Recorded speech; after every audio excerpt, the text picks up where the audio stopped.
Velkommen til lektionen, som handler om grounding og centrering. Grounding er faktisk et meget, meget vigtigt element, både når man gerne vil praktisere en spirituel livsstil, men også i forhold til bare det at være et menneske. Det er jo sådan, at den tid, vi lever i nu, er utrolig fokuseret på det mentale felt. Det er rigtig meget intellektet, der bliver fokuseret på som en kompetence. Og det er rigtig meget vores evne til at analysere med vores intellekt, som bliver fremtrukket som en af de væsentligste styrker, vi har.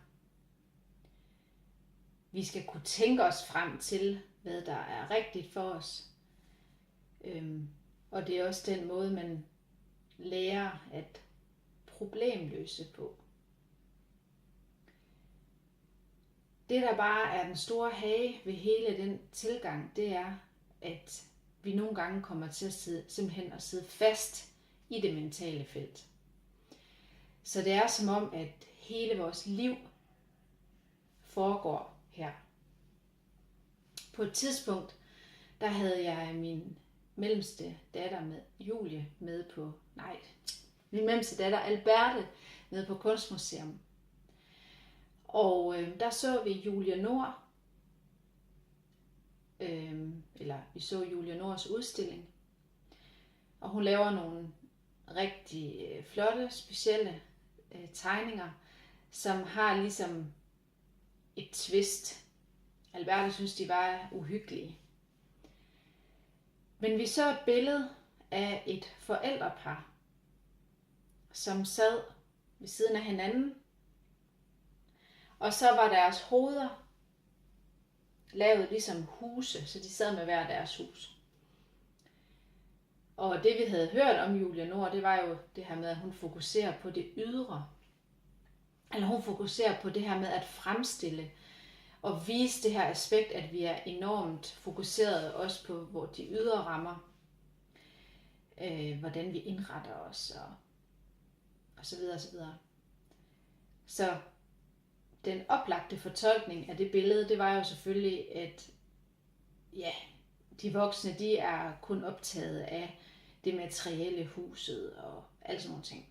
De fysiske rammer. Men Alberte, hun spørger mig, mor, hvad betyder det billede?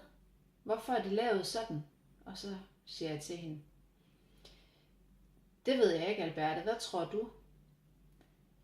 Og så sagde hun, jeg tror, det er fordi, de bor i deres hoveder.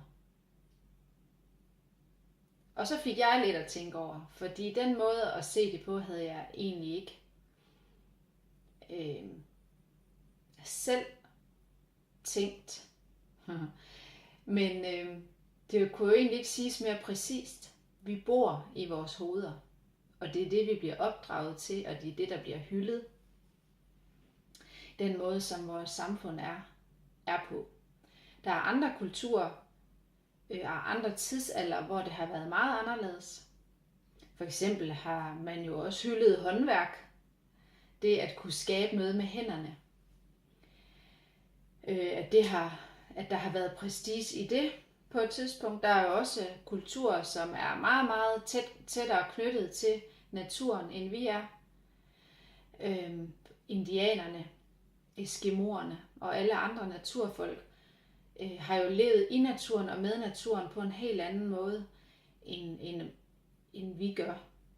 På en eller anden måde er naturen og kroppen blevet fremmedgjort for os. Og det er jo egentlig forfærdeligt, fordi det er så essentielt for os som menneske, fordi det er i kraft af den fysik, at vi er i vores krop, og vi er forbundet med jorden, at vi lever som menneske. Hvis ikke vi var det, så var vi jo bare en tanke, som ligesom på en eller anden måde svævede rundt. Og det er vi jo også. Men det, der er så fantastisk, når man får en krop og bliver et menneske på jorden, det er jo, at man får lov til at opleve livet, det fysiske liv på godt og ondt. Og grunden til, at jeg siger det, det er jo, at livet på jorden opstår imellem modsætninger. Og i det spændingsfelt, der er imellem modsætninger, lys og mørke, tørke, vand,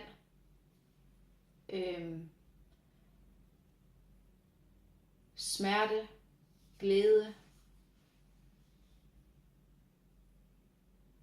og skabelse og fordærv eller forgængelighed. Så der bliver på en eller anden måde skabt cyklusser imellem de her modsætninger, som gør, at livet bliver muligt. Så når jeg taler om spiritualitet, så er det ikke et eller andet med, at livet skal ophøjes på et plan, som er evigt og kun lys.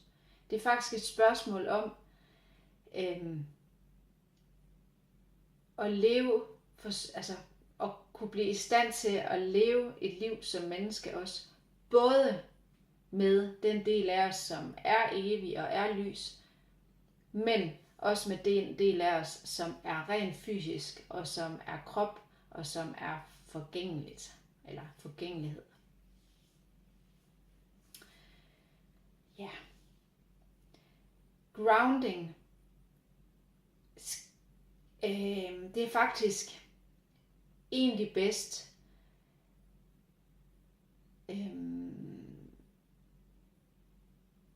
ikke at tænke for meget over, hvad grounding egentlig er, hvis man gerne vil praktisere det.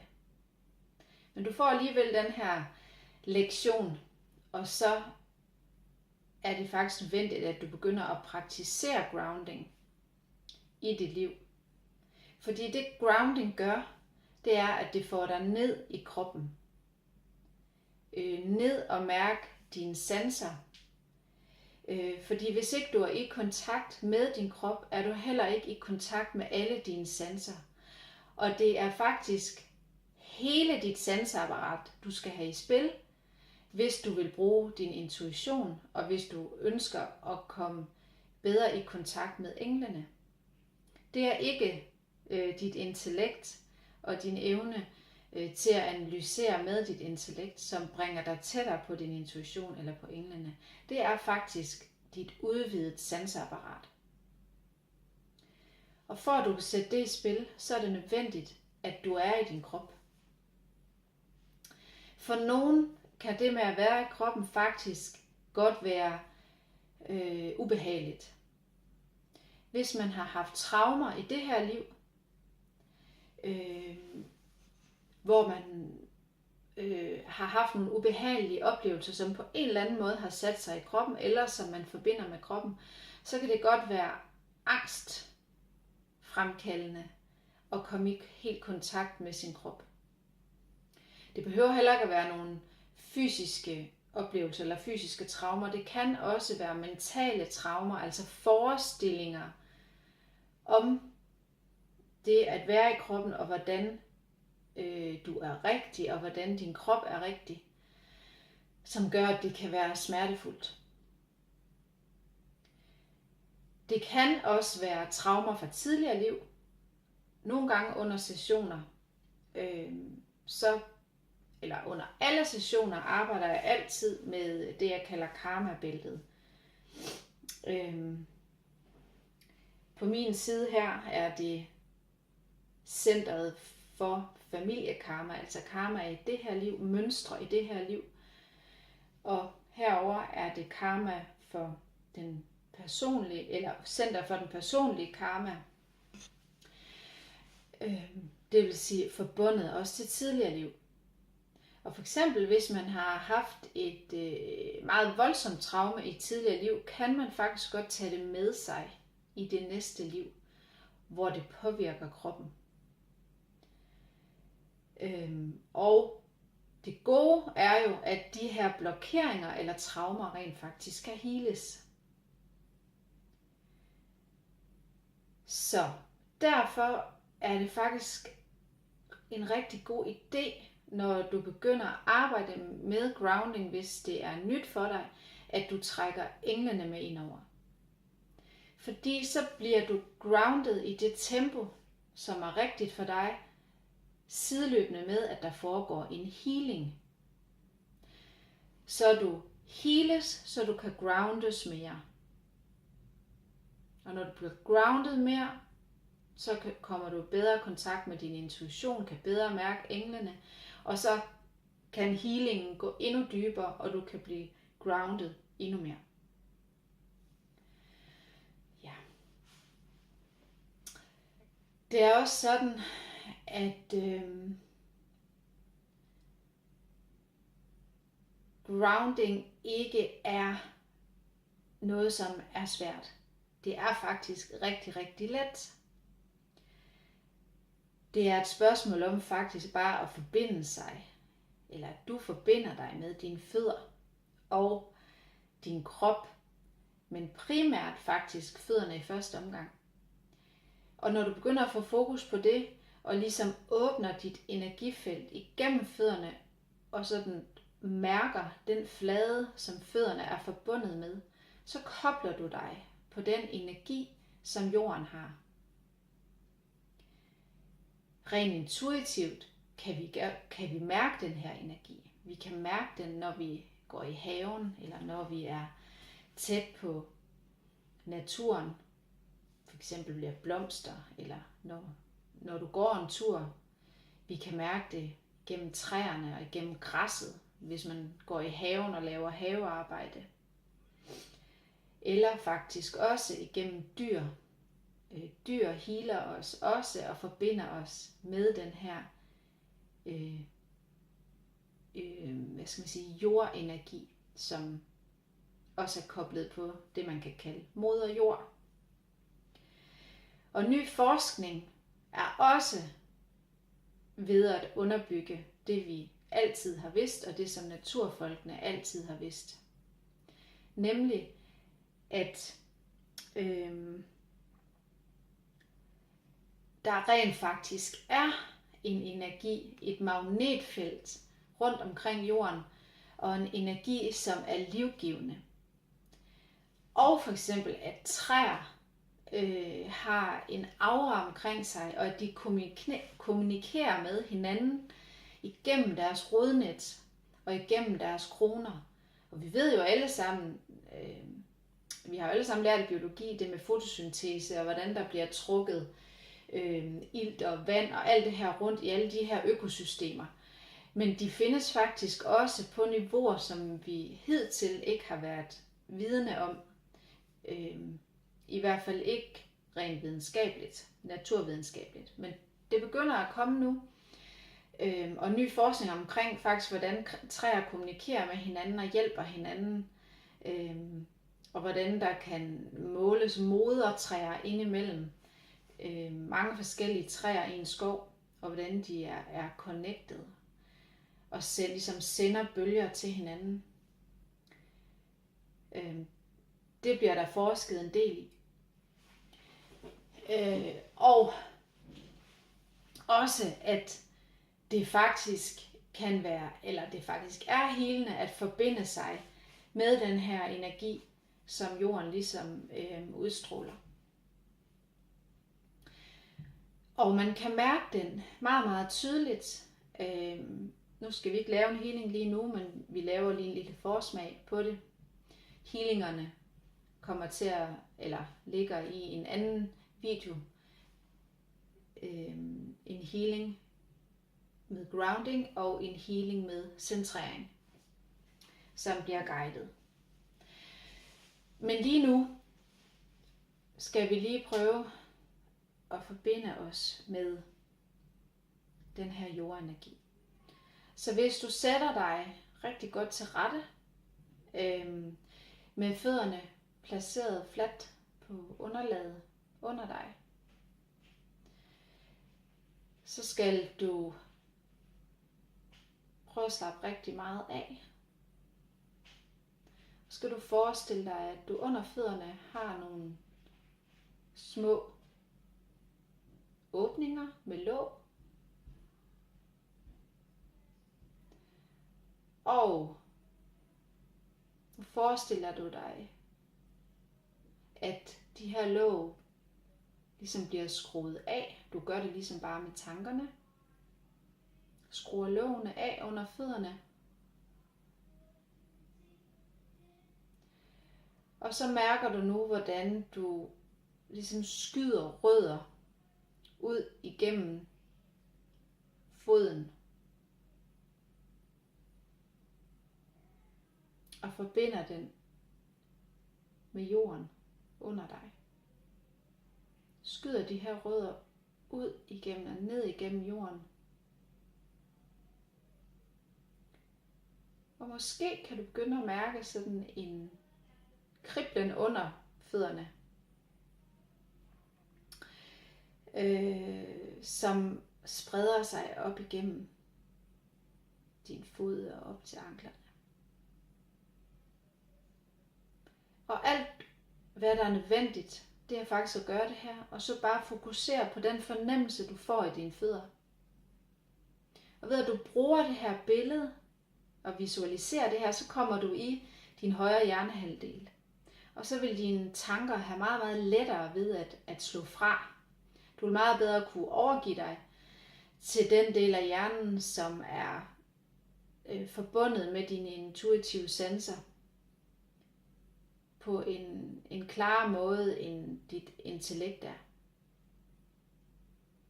Dit intellekt er egentlig meget enrådigt, når det kommer dertil. Det er en stor styrke, men det kan også være enormt begrænsende. Det bedste er, når det kan gå i skøn forening med dine andre sanser.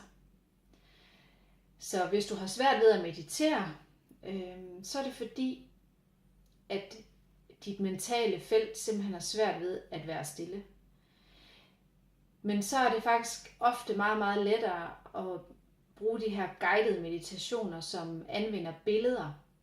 Fordi lige snart du begynder at visualisere noget for dit indre blik, så kommer du altså i den højre hjernehalvdel, og kommer også i meget kontakt med dit tredje øje, der hvor man faktisk får vist indre billeder. Ja. Andre metoder, som du kan bruge til at grounde dig selv, det er simpelthen ved at lave aktiviteter, hvor du kommer ned i kroppen. Og det er ofte aktiviteter, hvor du bruger din kreativitet også. Fordi den også er koblet på, groft sagt, den højre hjernehalvdel. Og nu er kreativitet jo ikke altid kun noget med at klippe klistre. Det at være kreativ er bare, hvor du ligesom skaber i et flow. Det kan også være, at det bare er at gå en tur. Så kommer du også ned i kroppen. Eller være i haven. Gå i haven. Det kan være, at det er, at når du dekorerer dit hjem, eller skaber en god energi i dit hjem, på en eller anden måde arbejder med farver,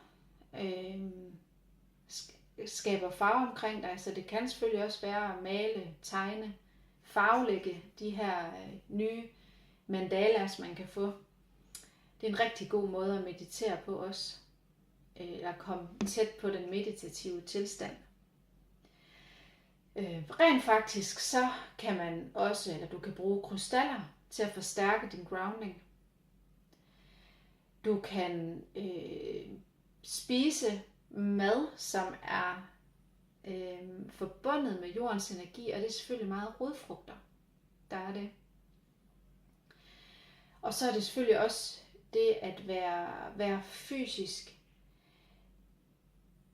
og bruge sin krop, men på en måde, hvor du føler glæde. Og det kan også være, at det bare er, hvis du er god til at slappe fuldstændig af, komme helt ned i kroppen igennem afslapning og mærke kroppen, så er det også rigtig godt. Så du behøver ikke at være aktiv, men hvis du har det lettest ved at komme ned i kroppen igennem en eller anden aktivitet, for eksempel yoga, som også afbalancerer dine energifelter og giver dig healing på samme tid og centrerer dig,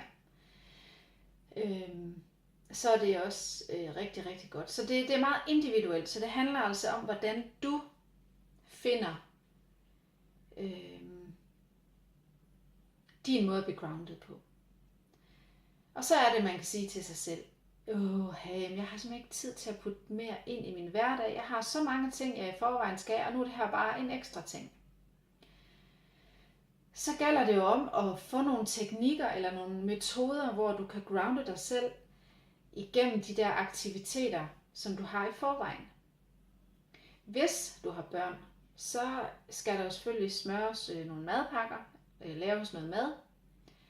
Og det kan godt blive sådan en pligt nogle gange, hvor man kan have en tendens til at forsvinde i sine tanker. Nu skal jeg også have lavet det, og hvordan gik det med ham og hende, kunne jeg da ikke bare få det her nu klaret?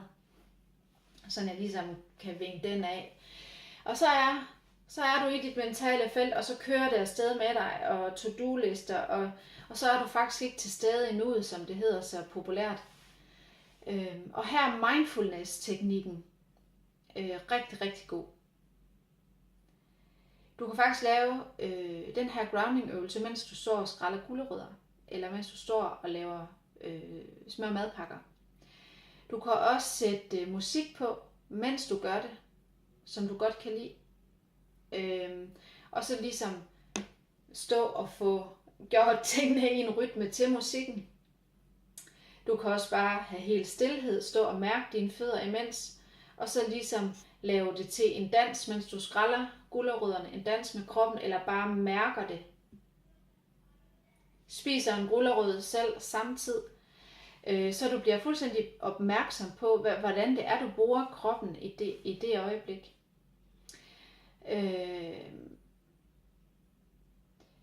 Og så på en eller anden måde forfine teknikken. Send tak til kroppen. Tak fordi,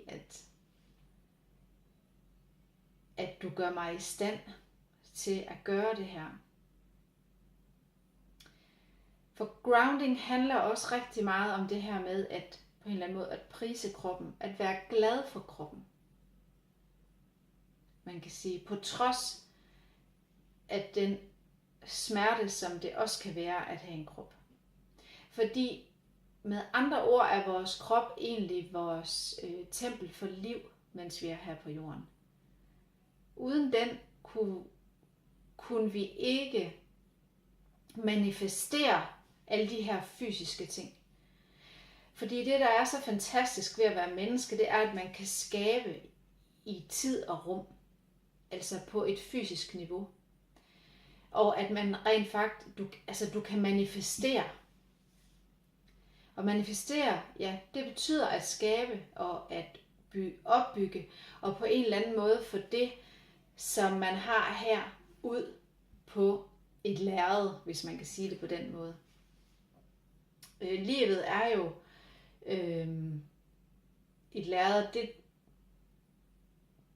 det som er omkring os hele tiden, er jo et lærred med mange dimensioner. Altså det er jo kun et lærred, men det er på en eller anden måde, livet er en 3D-printer, hvis man kan sige det på den måde. Og man kan sige, at med den teknologi, vi har i dag, der kan man manifestere rigtig, rigtig hurtigt. I gamle dage tog det lang tid at manifestere et brød. Der skulle males korn til mel, og processerne var meget, meget langsomme. Men i vores tid, qua den teknologi, vi har, og alt det, vi har lært kollektivt, der kan vi manifestere meget, meget hurtigt. Og lige så snart du erkender, at du selv kan manifestere det liv, som du gerne vil have i rigtig, rigtig høj grad, så begynder tingene altså at falde på plads. Fordi det hele kommer fra tanke til manifestation, og fra følelse til manifestation.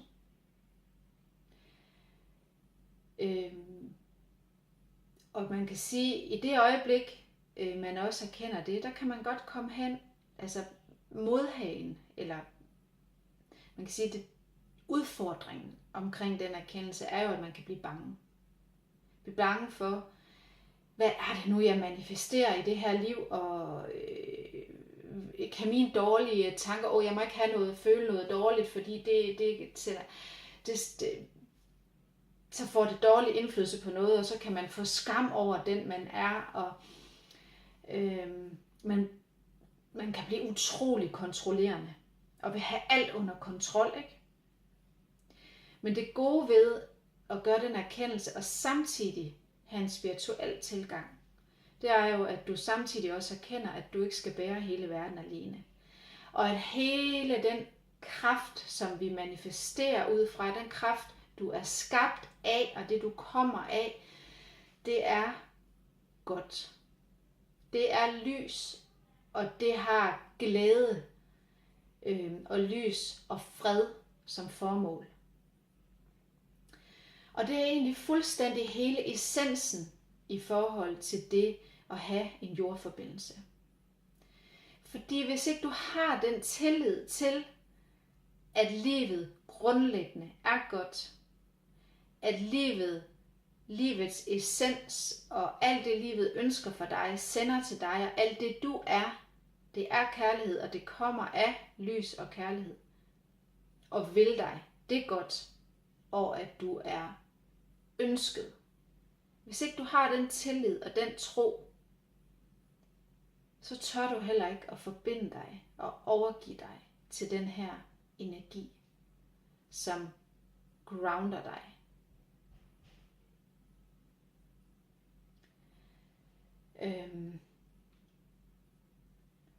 Det er derfor, som jeg også skriver i det materiale, du får, at rodchakret handler rigtig meget om tillid. Og det er igennem rodchakret, du bliver grounded. Det er her, du er i fuldstændig kontakt med det at være menneske i en krop. Hvordan er det så lige med engle og grounding? Som jeg sagde før, så er det rigtig, rigtig godt at bruge englene og tilkalde englene, når du begynder at arbejde med virkelig at få etableret en sund jordforbindelse. Og det er jo fordi, at du samtidig får den healing, du skal have, og at jordforbindelsen bliver tilpasset dig. Nu er det jo ikke sådan, at englene ikke er der, medmindre at du tilkalder dem. Der er altid engler omkring dig, som hjælper dig og guider dig. Men det lod vi også trækker, når vi bliver skabt her på jorden og i det her univers, det er jo, at vi bliver skabt med vores fri vilje. Og det betyder jo, at der ikke er en eller anden Gud, der sidder og bestemmer over os. Men der er en kraft, som elsker os, og som vil os det bedste. Og man kan sige, at englene er en del af den energi. Og de hjælper os, og de beskytter os.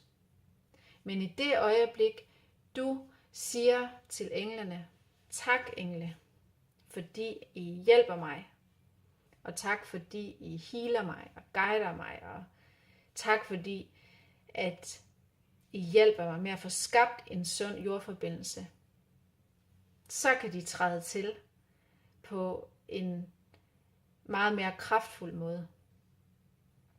Du behøver ikke at kende englene og kunne adskille dem og vide, nu er det den, nu er det den. Det, der er vigtigst, det er, at du bare åbner dig for energierne og har tillid til at mærke det, der kommer. Og så tænker, at enhver reaktion og et hvert skridt er et fremskridt.